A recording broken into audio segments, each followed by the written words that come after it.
different guitar for Ibanez?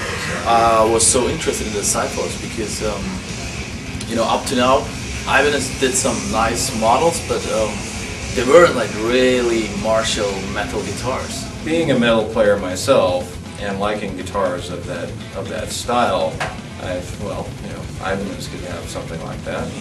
I mean, this is like all about metal, right? I mean, like it's pointy, it looks kind of Marshall, you know, that's what I like, and that's the reason I was so interested in the Xiphos.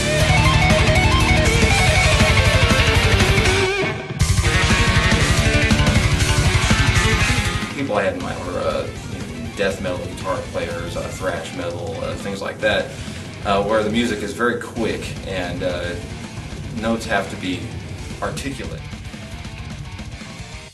Mahogany was picked to accentuate, you know, to accentuate the lower notes and kind of deaden a little bit of the high, so it's not super bright, but it's clear sounding.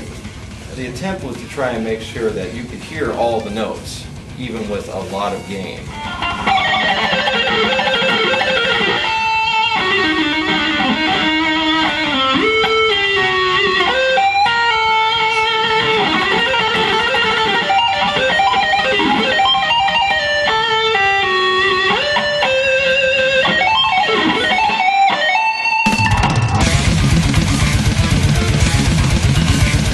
Well, the sound of Xiphos is awesome because, you know, I mean, it's a mahogany body, you know, it's neck through.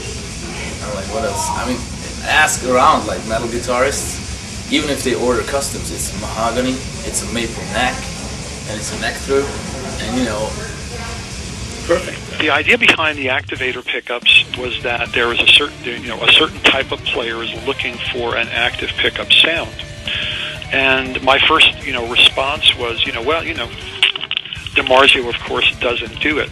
I began to realize that, active pickups do a certain thing. In other words, an active pickup has its own sound. I talked to Steve Blucher in New York, and the idea behind working on a strictly passive pickup was that Steve felt that he could probably achieve all the goals that we wanted to achieve without using an active circuit. Well, the double locking tremolo was another one of the things that got two reasons to it. One reason is for the playability. That way, with a double locking tremolo, the bridge will actually sit lower to the body, and that way it keeps your hands even while you're playing the instrument. The other thing is just most of the metal bands that I've listened to and I'm friends with, they all stand by the locking tremolo, and I feel that way myself.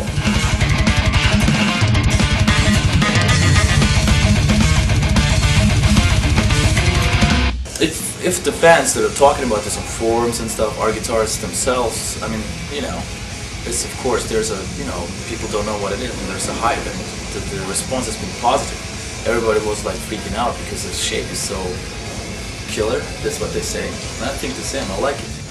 Didn't really want to do something that looked exactly like everything else. I really wanted a full-on, no-compromise guitar. And I was using Ibanez's in the studio because I felt like they're the best best guitars for soloing and everything. I like the necks, I like the bridges, I like the sounds, I like the pickups they come with. So every recording I made so far has been done with Ibanez guitars for the solos. Every solo I recorded in my career has been done on Ibanez's, but I never used Ibanez's on stage.